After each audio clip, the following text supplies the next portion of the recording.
Nugs are a thing because I don't like hot coffee. I still drink. I will make coffee at my house. Like iced coffee. And then ice it after. I'll make it hot and then put it in my fridge.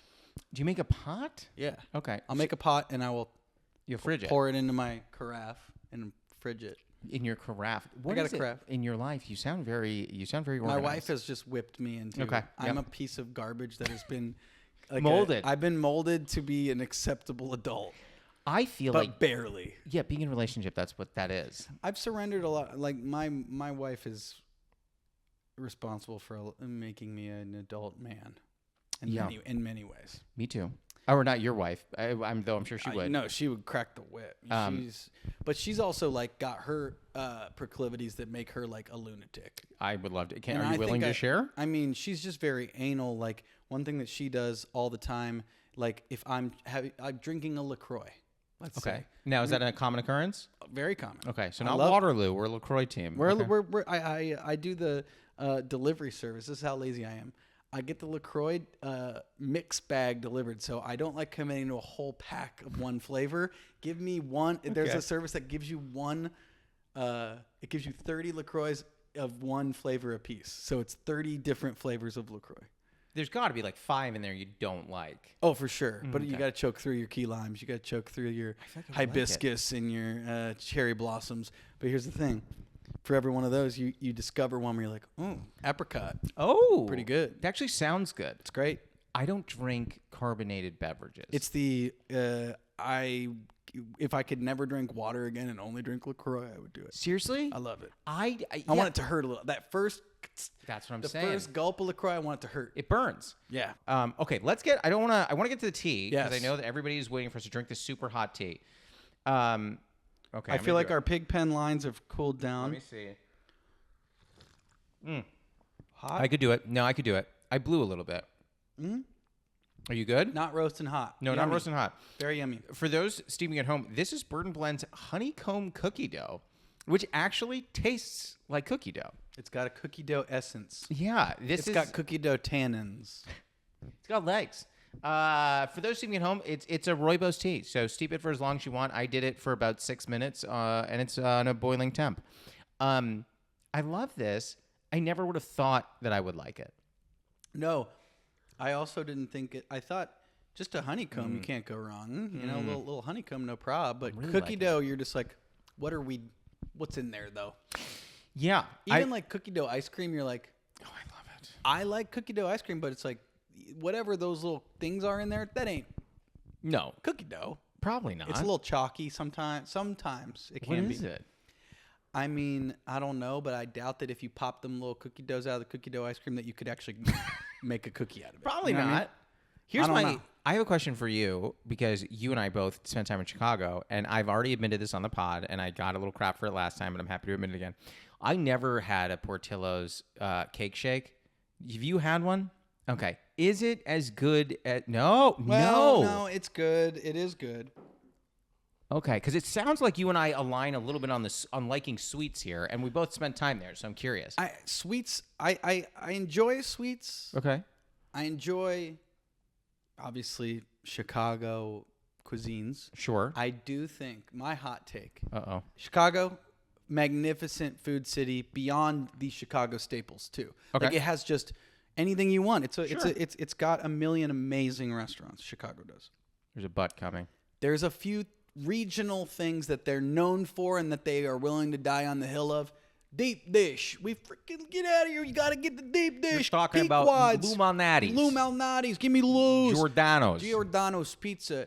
And then you got Chicago dogs. Don't put any ketchup on my dog. You know, I want the inedible sport pepper stem. I want the full pickle spear, the celery salt, because a full Roma tomato slices. Because it's just the laziest hot dog ever. I love it. It's a great dog.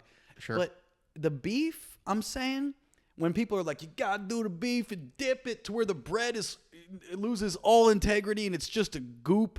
And it's just, I'm like, it's really, I'm sorry. I'll get it. I've had it 1,000 times. I've had the Jardinera. I've done it every way. It's not anything to act like is good. I kind of agree with It's you. not the Italian beef is not that great. Here's my Chicago hot take, and we can move off Chicago. My Chicago hot take: Big Star's good, but it's not great. Yep. Like, well, I don't know why there's we all there's died. better Mexican food. 150%. It's the Americanized. It's the hipster Mexican food where it's like if I'm going, I want Los Tres Panchos. I want like one of the little ma and pa spots. I love those. And then you know what? Take me to Violet Hour. That's what I love. I love. Yeah, Big Star's overblown. Oh, 100%. I as I got older, and I think when you're younger, you go to any bar, right? Any bar is a good bar when you're younger. As I'm in older, Chicago, there's like is it stumbleable distance from any train line? Yeah, let's go. Is it the Division Bar? Sure. Does it close at 4 a.m.? That's another. Okay, so there was legislation that was pitched in there was L.A. and Venice legislation, which is where I live, which is talking about keeping bars open until 4 a.m. And I am telling you, as an adult, I was like, let's vote against please this. no. Let's all vote against. And I'm sure everyone They're was only like, bad bars. No, they're never.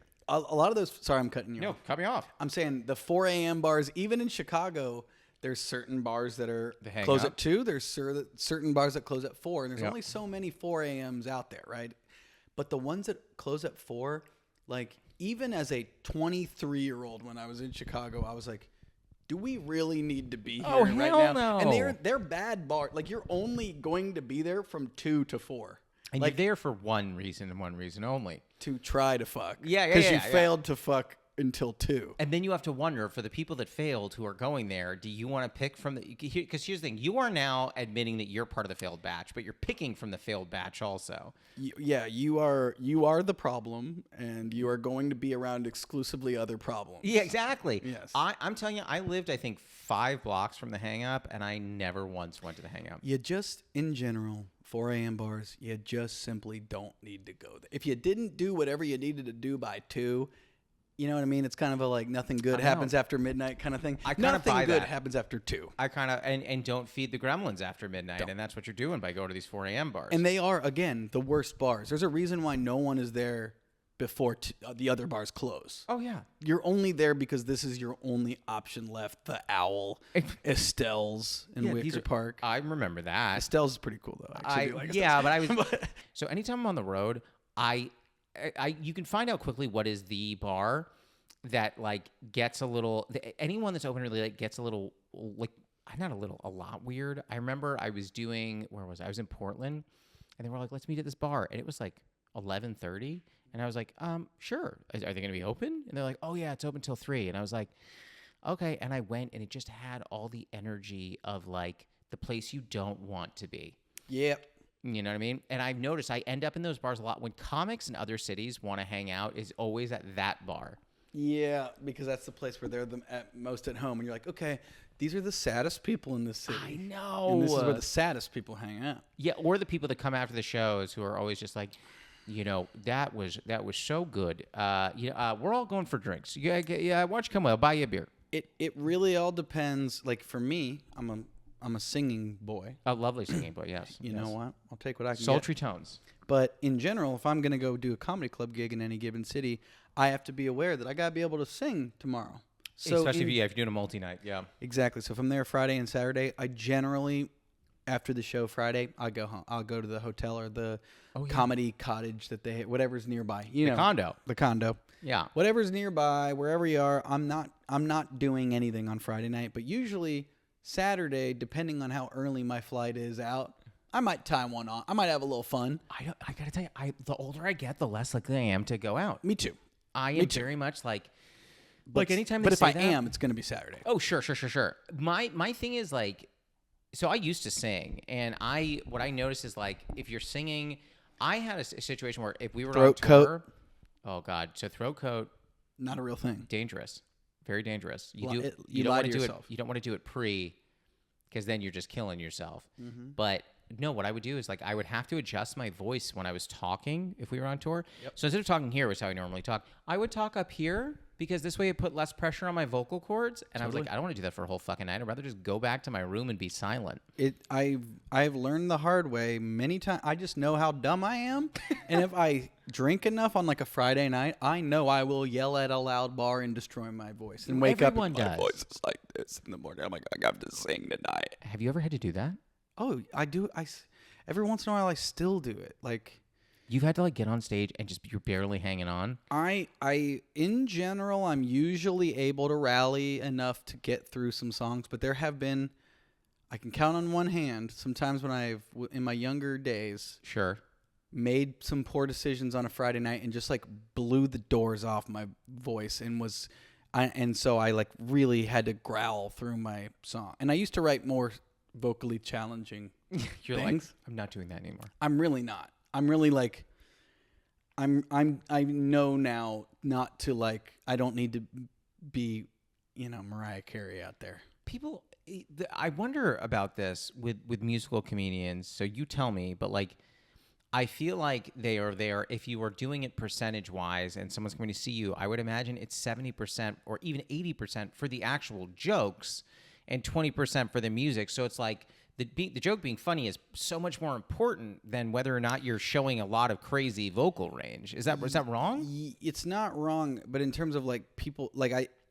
you were breaking that percentage down of people that would come see me. If someone's coming to see or like the enjoyment, Luke Null, I think like people are like 80% want to like are much more interested in like this guy's fucking hilarious than they are like this guy's vocal tones are just extraordinary. It being in any way a decent song is sugar on top, but I used to be okay. way more focused on making it a good song.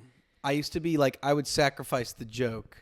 If it made it a catchier tune. I do feel like your songs are catchy. I've heard a bunch of your stuff. I always find it to be catchy. It's kind of you to say, but I've entered my Picasso Blue period. Oh, great. Where now I'm like, nah, fuck that. I just, as long as it's like good stand up, if it's musical, great. My thing is, if I'm you, my question is, if you're, so you've blown your voice out, I think you said like 5-ish times. Do you have enough of a non-musical set where you can say for like night 2, I'm going no guitar? The answer is no. yeah. The answer is, I think I was just in Tucson. I took a buddy down there with me to open for my friend Tom Fell. Love Tom Fell. Wait, I know Tom. Yeah, he's great. He's a Chicago guy. My old roommate. I lived years in Chicago with Tommy. But I took Tom and we were just having a good time. And I was like, man, I can feel my voice is getting a little strained. So I told him, I said, I got to be careful. And he asked me the same thing. He's like, would you be able to do an hour of no music? And I'm like, no. The answer is no. Yeah. But if I had to, gun to my head, like how much non-music could I do? And I think probably like 25 minutes. That's still pretty good. No? I could get, it's fine, but not if they hired me to do an hour. If they hired you to do an hour, that's not a great situation. But like, yeah, that's not bad. Like when you first started doing stand-up, were you immediately, because admittedly, it's weird that we cross paths and I don't fully remember crossing paths, but we were in Chicago at the same time. Were you always doing musical? As far as stand-up goes, pretty much, but I was way more, during my Chicago days, way more improv. There was a time when in Chicago, Second City, IO, and Annoyance all kind of went dark to open new spaces and to double their stages. I think I might have not been there at that point. It all happened at the same time. This would have probably been 2014. I left in 2014.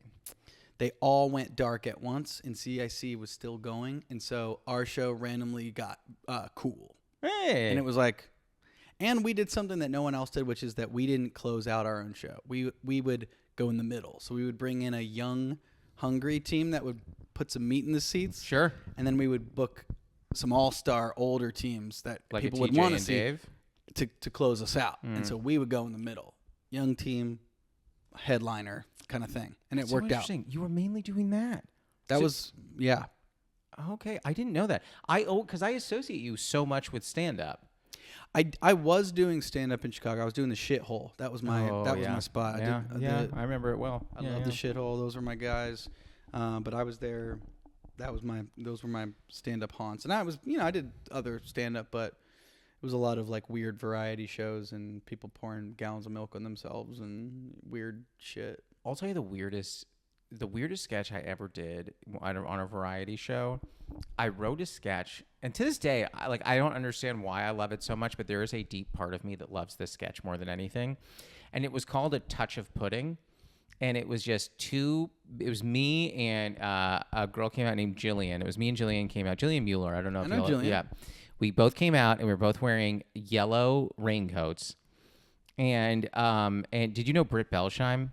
I know. I didn't, not as well as I know Jillian. Okay, well, so Britt was also, it was the three of us, and Britt came out, and she's like, pudding? And we both used ridiculous British accents, and we were like each enjoying this thing of pudding, and I was like, oh, you've got to try some of this. And she's like, Well, you okay. have to commit to it now. Yeah, I was like, oh, you've got to try some of my pudding. My pudding is delicious. Here, let me give you some. And I would just like take it, and I would flick pudding at her face. And then A messy bit. Yeah, if you will. And she would do it back to me, and it just kept escalating until we were just like taking big amounts of pudding, walking over and just putting it in each other's faces. And to me, that was one of my favorite things I've ever done. But truly, the amount of comedic value was just so bare bones. little.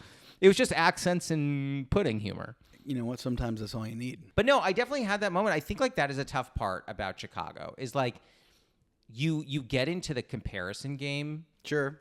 And then you start watching those things and you're like, oh, shit. But no, the beautiful thing about that place is that no one's really making money there. That's true. And so you're kind of, when you're there, you're kind of all doing it for the love of the game, which leads to people taking big swings because there's not the LA like, there's some agents in the crowd and or there's some industry. I kind of hate that. I do too. But I mean, I think in general though, good, if you're good, it doesn't matter where you are. You eventually, the cream rises to the top. I lie to myself and say that. I don't know that that's true. But it's a big enough scene that you don't run into everyone, too. Yeah. It's small enough that, like, I know 900 people that you know. Yeah. But, it's like, we never... You know what, though? It took me... Like, you were already doing stuff in a point where 2014 is when I feel like I was, like, finally everywhere. Like everywhere, or was like, you know, I didn't do Second City, I didn't take classes there, so like I wasn't in over there. And you know, the other places it's a little bit more like you got to go through all of IO before you can perform. You know, but IO is probably. I mean, I don't know the full story about this with you, but I imagine IO is what led to SNL. Like IO. Oh yeah, they gave me. That was the theater. I don't think that Second City was as much the theater. They both were, but. I like to tell myself they weren't, so it makes me feel better. But yes. But they would go see, every time they would come into town, they would see both. Yeah. They would see IO and they would see Second City. But IO got to do way more of an SNL style audition where it's just you doing 5 minutes. Whereas Second City, they would just go see the Second City show, which isn't the same. No, it's not. But I mean, like, I think there was a good relationship. For those that are listening, there's a woman named Sharna who maybe still does. But I remember when she ran it, I went up to her and I was like, hey, like, how are things going? She's like, good. I was like, great. Love that. So what if, what if, like, and I, like, tried to maneuver in and she was like, she was really sweet about it. She's like, not this time. And I was like, okay, awesome. But that doesn't seem that sweet. Well, it wasn't. Could have been meaner. Could have been me. And I was like, cool.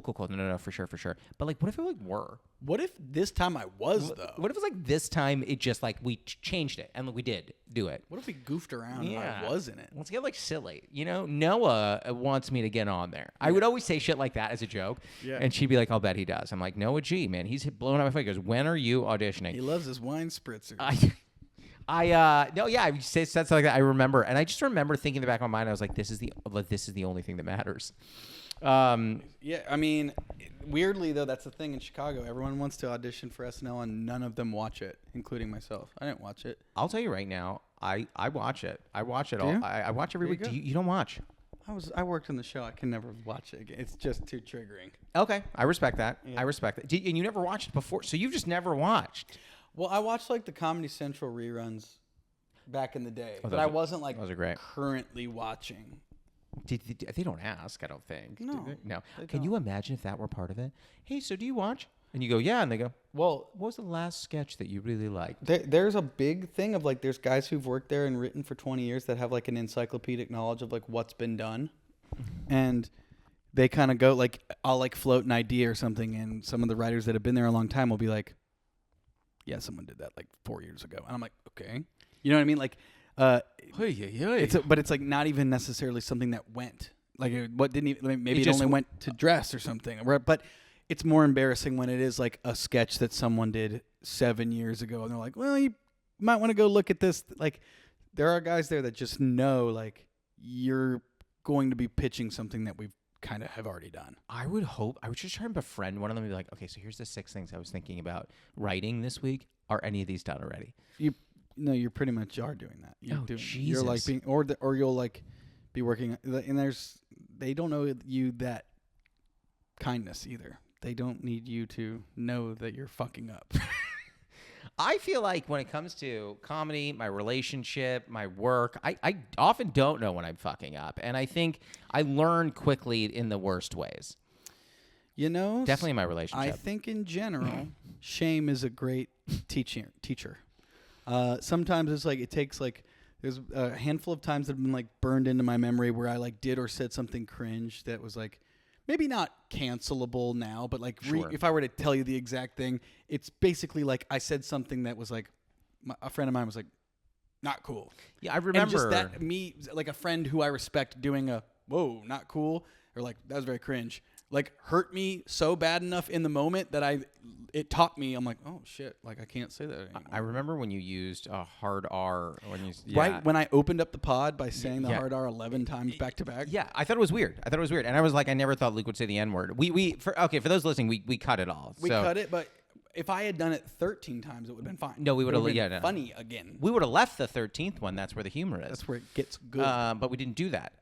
I want to keep talking, but I want to get to our first segment. Are you ready for the newly friend game? This is the first segment. This is the first segment. Great, love that. So this first segment, this is called the newly friend game. It's like the newlywed game, but we're friends. You're going to use your board. Okay. So the way this works is I'm going to ask you a question. You're going to write down your answer. Okay. Yo, go ahead. You look excited. I was going to say, you do this with everyone. How often do you have to talk about how bad handwritings are? Every time? No, actually, shockingly, not that often. All right. Yours is quite bad, is what you're saying. Mine is very bad. I had a college professor, and this is one that's burned into my memory.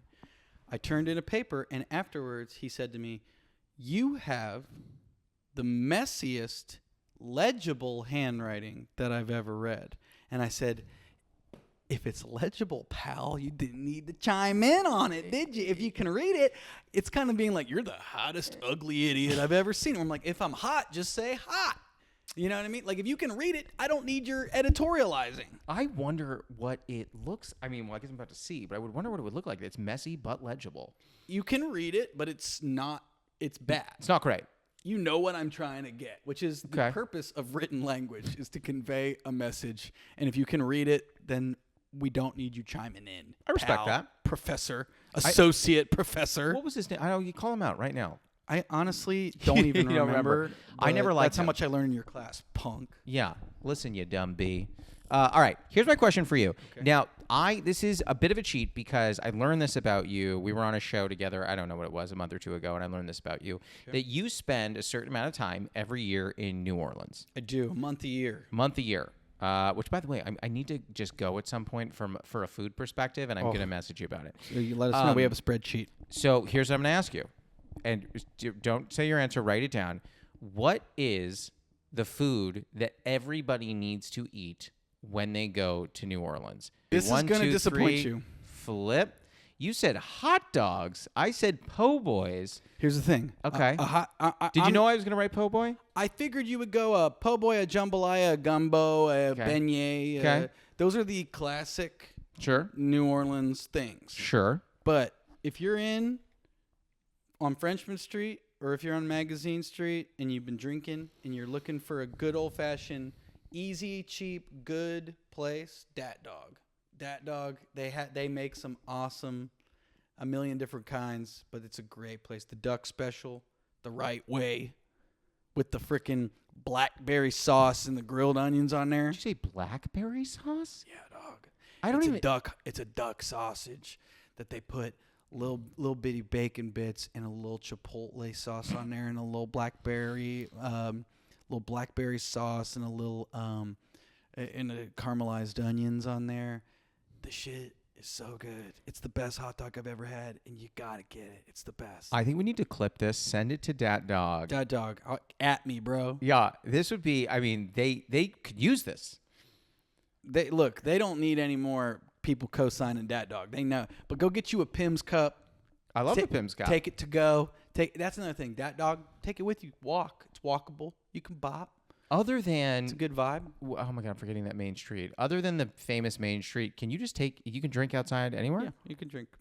Open container laws in New Orleans. Unbelievable. But word of the wise, don't be taking bottles. That'll get you into trouble. Has it? Not me. Oh, you okay. learn, but they don't. It's open container, but it's frowned upon to be drinking a glass bottle because there's so many broken glass everywhere. Makes sense. Get a Go Cup. Get you a Go Cup. I'm ready. Now I want to go. But as far as like this isn't necessarily a New Orleans staple. Sure, but I'm not. I'm not saying you got to go New Orleans staples. Yeah. Here's what I'm going to tell you. We're going to do the same question for me, and I'll tell you this much: nothing you named is what I'm going to write. 1, 2, 3, flip. Oh shit! Absolutely, okay. Shrimp and grits. So shrimp and grits, I am obsessed with shrimp and grits. Yeah, and after I had it in New Orleans, They're every amazing. other shrimp and grits experience has been subpar. They nail it. Shrimp and grits in New Orleans is an absolute New Orleans staple. It's so fucking good. And I should have done that. I thought you might get it. The other one I said is I had a crawfish omelet. Yeah. And it was, I think about it sometimes, but I can't sleep. Like, it was truly a magical right thing. by Dat Dog, right next door to Dat Dog. There's this awesome. They do a great crawfish omelet. Oh, now what is? I'm embarrassed to ask this. What is Boudin? Boudin. Boudin. Boudin. Boudin. Boudin is not a New Orleans staple. But it is a Cajun food. It's from upstate Louisiana. It is. I editorialized. I said I'm going to give you credit. Yeah. That you know that you were like when you said this is. I don't know if this is New Orleans, but it's kind of like I was like, oh, he's thinking about Boudin because that's from Baton Rouge. But Boudin is a sausage casing filled with red beans and rice and sausage meat. So it's basically a sausage filled with red beans and rice. How is it?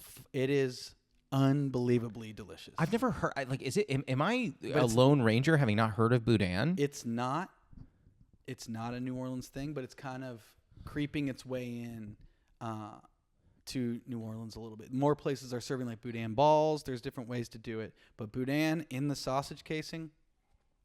Let's go. Interesting. Hard recommend if you're trying to do some good ass Cajun food. Now you're writing separately. You wrote red beans and rice. I thought maybe you're going more high level, just red beans and rice, which it's a New Orleans staple. That's my secondary guess. I mean, listen, I really like beans and rice. You know, rice and beans, great, into it. But red beans and rice is more than just rice and beans. It's not, but it is more than when you say like I like rice and beans.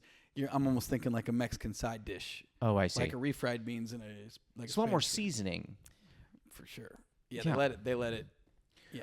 Wait, so I have to. You put the board down, by the way. That's the whole segment. But I have to ask because now I'm forgetting, and I'm embarrassed because I'm sure you told me this in the past. Where are you originally from? I'm from Cincinnati. I'm not Cincinnati. from the South at all. So you're not from New Orleans. I know you went. I think what you went once, fell in love with it, and then you went back. Like, how did all that happen? Yeah, my wife found some weird random like travel deal, and she used to work for Groupon. They had like Groupon getaways. Now I know you lived in Chicago. If I hadn't before, everyone knew someone that worked at Groupon. Yeah. During its heyday, they had like Groupon getaways, which were like super cheap tickets, but you had to buy them like a day in advance. So they would be like, if you want to leave tomorrow, you can go down to New Orleans for like $27. I'm in. And so we were like, fuck it, because it was like the dead of winter. It was like January, and we're like, let's go down to New Orleans.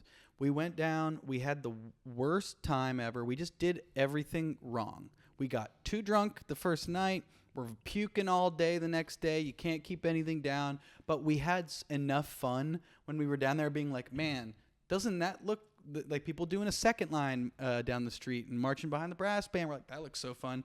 We saw a couple getting married. They had just gotten married, and they were doing their second line through the French Quarter in New Orleans. We were like, we were still dating at that time, but we were like, if we ever get married, we gotta do that.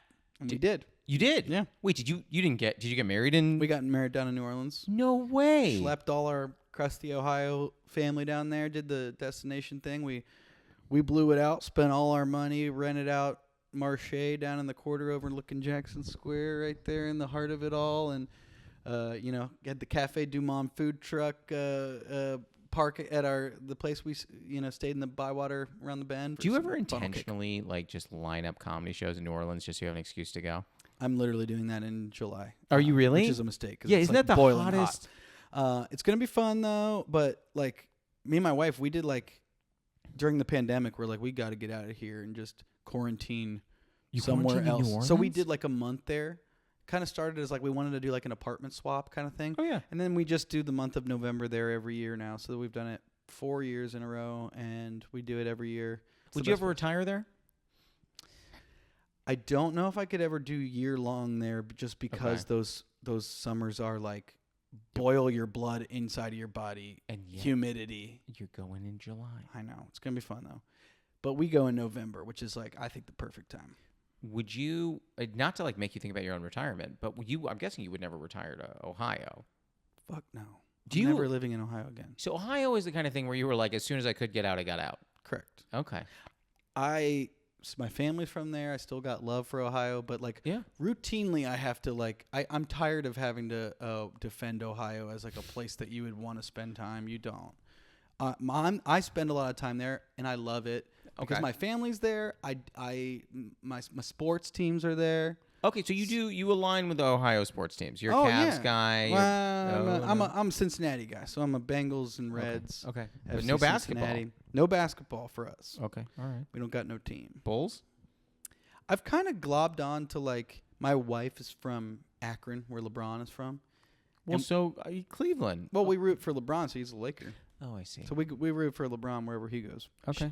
My wife played basketball growing up, and when she was like 10, LeBron was 13 and kept score at her rec league games when she was a kid. There's no way. And my father-in-law was like, go over to that kid and get him to sign your shoes. That's the next Michael Jordan. And my wife has her kiddie shoes signed by 13-year-old LeBron. So they're big LeBron lovers. In Akron. She's got to get to him and be like, dude, you signed my shoes when I was 13. Can we get a pic? Oh, I mean, if there was ever a chance, I'm sure. That'd be so She cool. would lose her mind. There's no way that he meets people that got his autograph when he was 13. Probably not very many. And this was before his ESPN cover that really, when he was in high school. He was 14 when he was on the cover of ESPN. He was I know the cover you're talking about. He was 14. Yeah. He's a grown man, like, by that point. Jesus Christ. I know. Well, it's weird. I He remember looks like one. you and I were both on the cover of Sports Illustrated at 15. I didn't make it till 15. Okay, yeah. Well, yeah, that was a problem. Because I had expectations I would make it at 13. Because I didn't get pubes till 16. It's funny, still haven't, and They're coming. And I think You have to pray. I do. Chest hair came in. It's kind of like the bat signal, so I always feel like I'm calling a superhero every time I take my shirt off. Do you have chest hair? I do some. I have like the most shameful tufts. You don't want a lot, I don't think. I don't want a lot, but I think I want some more than like. What do you have? I have like just the saddest little pectoral tufts. Yeah, but I think if you had to choose between that, I have a friend who has enough body hair that when he gets in the pool, it looks like he's wearing a sweater. I don't want that. You'd rather have your thing. I am more like I look like I mostly am the hairless model. Yeah. Of if you had to, not model, but like the hairless version. I think you could be a model if that's These what you holder wanted. eggs. Maybe a This old face. mullet model, baby. What made you want to go mullet? My wife. She wanted you to go mullet. Yep, she encouraged the mullet. How do you feel about it? I'm trying to go for it. Okay. If I'm doing it, I'm doing it. Okay. I think I could get some more volume. I want the curl. I You're want it just to starting. hit. I You're want it just to starting. hit. Yeah. It's new. But I don't know. I don't know how long I'll go for it. But I'm right now. I'm going for it. I'm gonna be honest, and I'm not trying to take her side. I don't think it looks bad.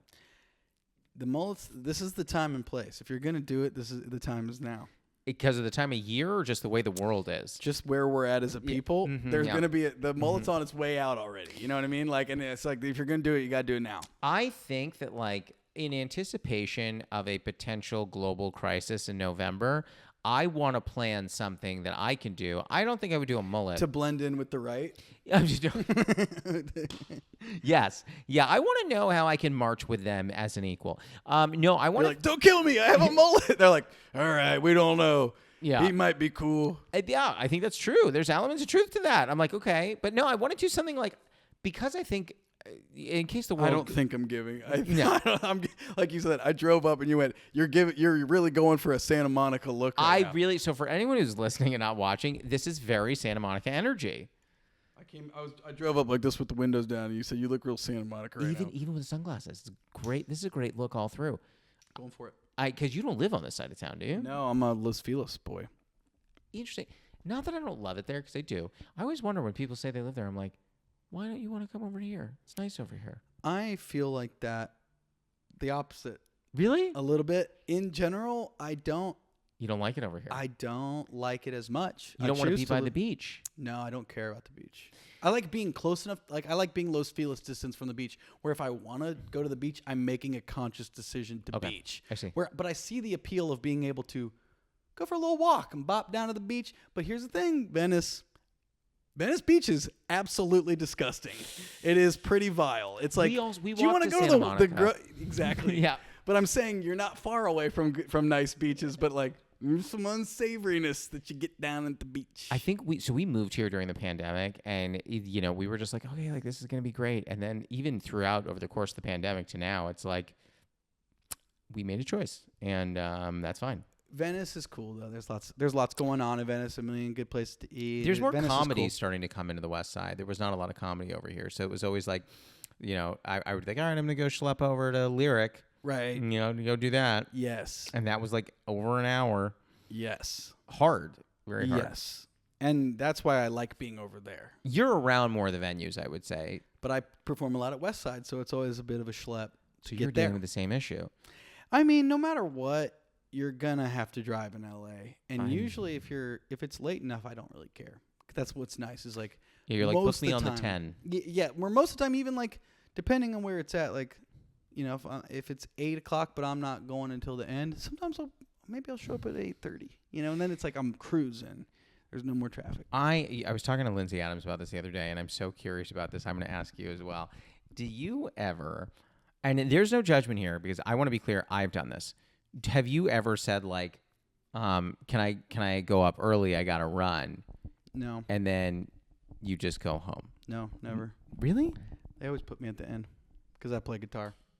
You either got to put me first or last, just for the energy of the show.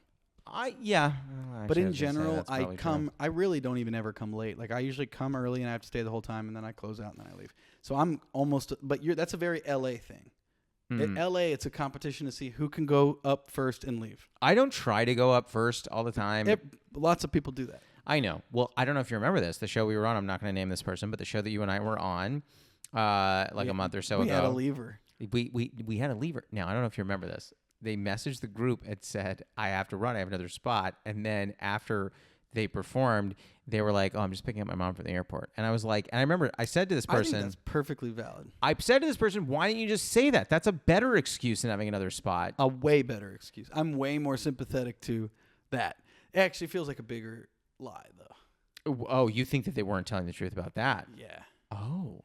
I forget who it was. I'm not going to say. I know, don't blast them, but I remember the show, and so I'm trying to go back through. Sometimes you just lose track. But. Yeah. All I'll say is it was. I believe that person is a New York comic, is how they are known. Does that help you at all? Mm-hmm. Yep. Yeah, but yeah, that's the other thing. The only reason that I was like, is because I was like, how long have you been in LA? Because no one's picking people up from the airport here. You gotta picking someone up from the airport is pretty much proposing. You might as well marriage. Be in a sexual relationship with them. I have to be in order to pick you up from the worst place in the world. Yeah, anyone who ever trashes O'Hare, I'm like, you haven't seen LAX. It's a different story. Well, you're not the one thing about O'Hare is you get to the train really easy and bop into town. Absolutely. It's so much easier to get out of there. Having to deal with LAX traffic is just the worst. Burbank is where it's at. I know. You can fly into Burbank, but not good for you. Great for me. Amazing for you. Perfect for me. I feel like the theme of this podcast is good for you. It's not great for me. Right. Unless it's pudding, in which case it is. Pudding, great for everyone. It's great for everyone. And accents. Accents and pudding. I hate to do this, but are you ready for our final segment? We simply must. I know. We simply must. So this is the lightning round. This is 5 fast questions. They do not at all have to be fast answers. They are the last 5 questions we end every episode with. Great. And I use this because it makes me feel like a late night talk show host. And are these the same every time? Same every time. I know. So all the Moroccans, they know. Yeah. I mean, they're going to know this segment. Yeah. Shout out to Rabat. Shout out to Casablanca. So those are 2 of the 3. The other one, oh my God, where's the third city that we have a lot of folks in? It's Rabat, Casablanca, and what is the capital? Rabat.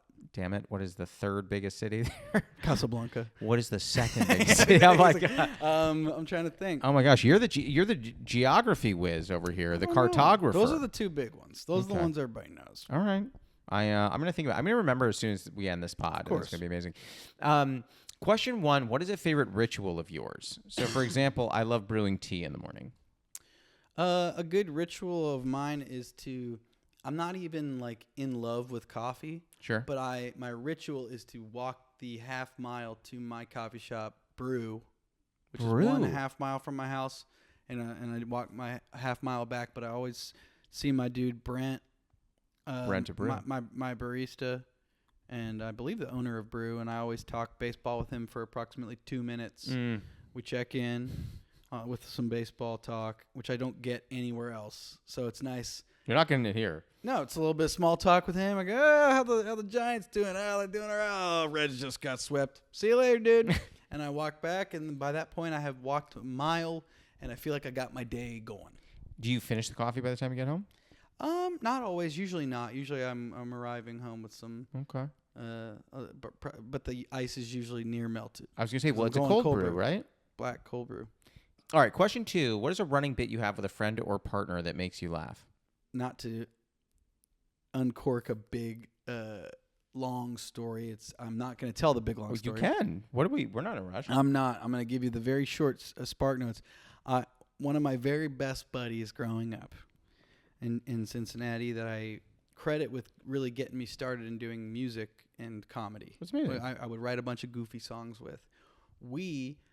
He recently passed away. I'm going back to Cincinnati next weekend for his funeral. R.I.P. Seth. Why did you drink so much? We love Seth. I'm sorry to hear that. Great dude. Loved to drink until he died. Yeah. But At least he died doing something he loved. He died doing something he loved. And was addicted to and couldn't stop. Love you, Seth. But he would get a kick out of that. Whew, boy. Okay. Yeah. He'd get a kick out of that. But one time, when I was moving to Chicago, the week before I moved, they threw me a big going away party in Cincinnati downtown, and we were robbed, home invasion style at gunpoint by 3 dudes that busted in and robbed us. And there's a whole long story, but it culminates with us kind of humanizing ourselves by talking to the guy and getting some of our possessions back. Like, he let me keep my house keys, he let me keep my driver's license.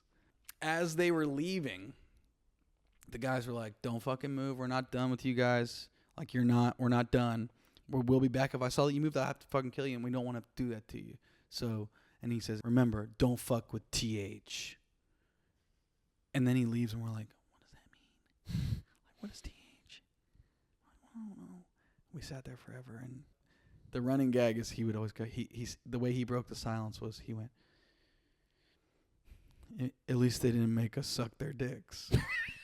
And so every once in a while, for years afterwards, we would exchange texts just out of the blues. We would just write, don't fuck with TH. Oh, as like a, how you doing kind of thing. Like, don't fuck with TH. I'd be like, oh, don't fuck with TH, man. And you never found out what that meant. I told that story on stage in Cincinnati, and someone came up to me afterwards and was like, TH was a really well-known drug, like, kingpin. So Are you kidding? Whether that's true or not, someone came up and said that to me in Cincinnati after a show, after years of not knowing what that meant. We assumed it was like, is that your initials or is that your? Well, that's what I thought. That was his name was. Don't fuck with TH. That's unbelievable. But that was the running gag for it. Well, the gag's done now. Hey, wasn't there a third guy in the apartment when you got mugged? There was, but he didn't get it as bad. All right, question 3. What is a very controversial opinion that you have? My controversial opinion is that driving in LA has turned me into a monster. Right? Okay. And I now, like when I first moved to LA, people in LA, when you're driving around, are fucking animals. They're animals. Like, you're stopped at a red light and you're like, someone will go up on a fucking curb and go through a parking lot in order to like avoid waiting at a light to turn right. Like that, I'm like, that guy's an animal. Correct. You know what I mean? And people will cut you off at every chance they get. I have now, my controversial opinion is I don't have as much of a problem with those people as I do with indecisive, slow turtle drivers where I'm like, I am giving you the room to get in and you're not doing, like, do I have to get out of my car and like guide your, like, it makes me infinitely more pissed off when someone is an indecisive driver than a monster cut you off driver. I'd rather have that person put me in danger with their recklessness than a grandma not merging fast enough for me. Makes me way more pissed off. I love that opinion. It's an unpopular opinion, and I'm here for it. My wife does not like that. I will like be like, look, that guy needed to get somewhere. Yeah, he's going places. He's making a choice. Yeah, he's driving for Uber Eats and he's late to deliver. Exactly. And this guy right over here, I'm flashing.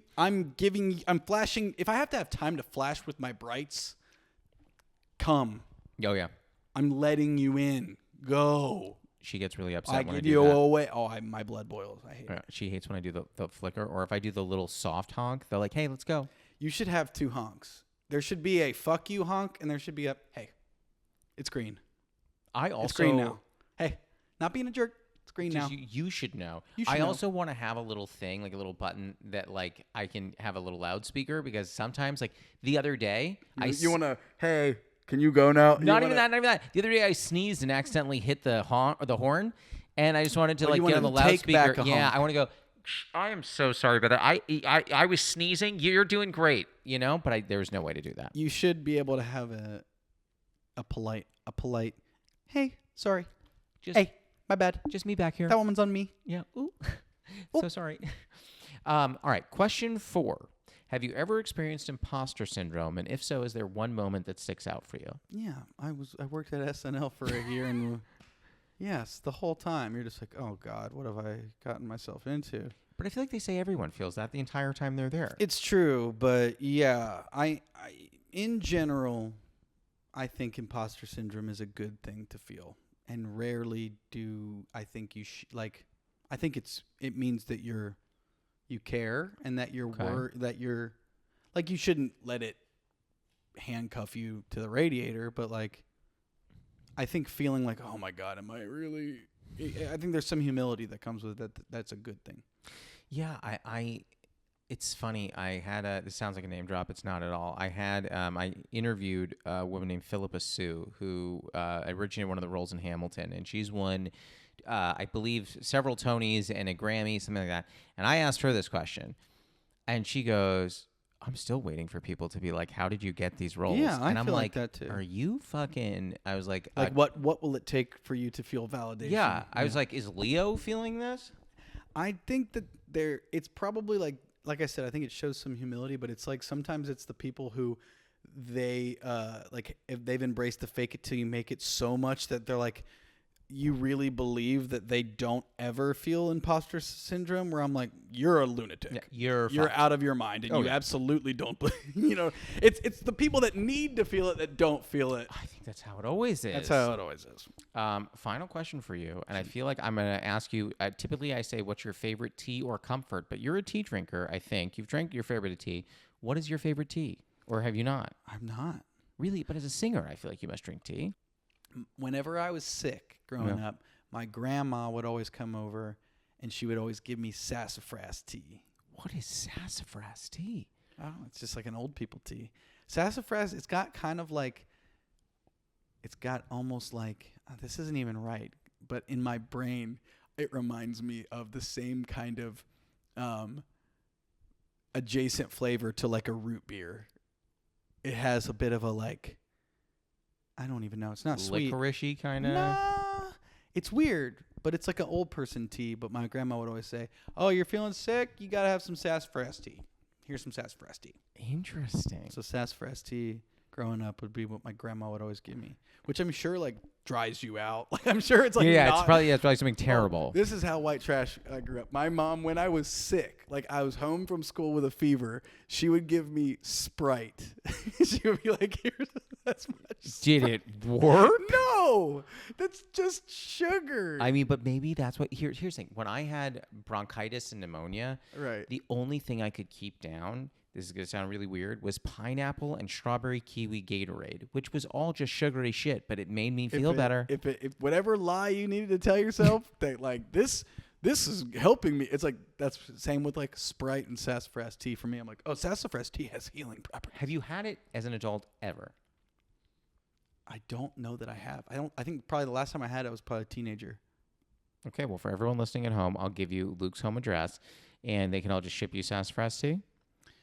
Look, dox me, baby. I want that sassafras tea because look. To get doxxed for sassafras tea, that would be the first, I think, that has ever happened. The first guy that ever got doxxed with sassafras tea as a alternative to getting the vax during COVID. Oh, my God. You just do sassafras tea, you'll be good. You'll be fine. Yeah. Yeah, forget ivermectin. Get some sassafras tea. OD on sassafras. It's got healing properties. I kind of want to try it now. I know that's not the point of this, but I kind of want to try it. I say jump in. I'll let you know. It's good. It's got an herbal quality to it. I don't know. Well, Maybe that's it the doesn't. pod, man. How do you feel? I feel great. I still feel like I should have got shrimp and grits. I'm going to tell you, this is probably going to go down in history as one of the biggest misses on the Newly Framed game. How often does someone get it? I'm kidding, by the way. I would say I usually, maybe like 45% or maybe like 65% of the time I can get one. My man, thank you for coming. Thank you for having me. Big ups to Seth. That was Luke Null. You can find him on Instagram at Luke_Null and on TikTok at Luke Null. This episode was produced by Dylan Rosenthal. It was edited by Martin Alvarez. Our theme song and additional music are by Oliver Hymack. Our cover art was done by Neil Fraser with photography by Matt Mazisco. Social media by Dia Villegas.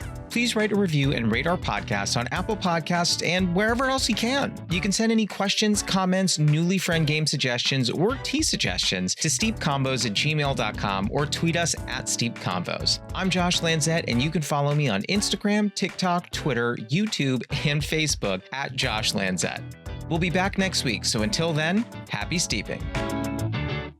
I saw a guy, he had his right turn signal on, went to take a right, swerved back, realized it was the wrong right, did this 3 times in a row, and I'm like, I will get out of this car, and I'll run you right over. I'm going to kill you with my car. Yeah.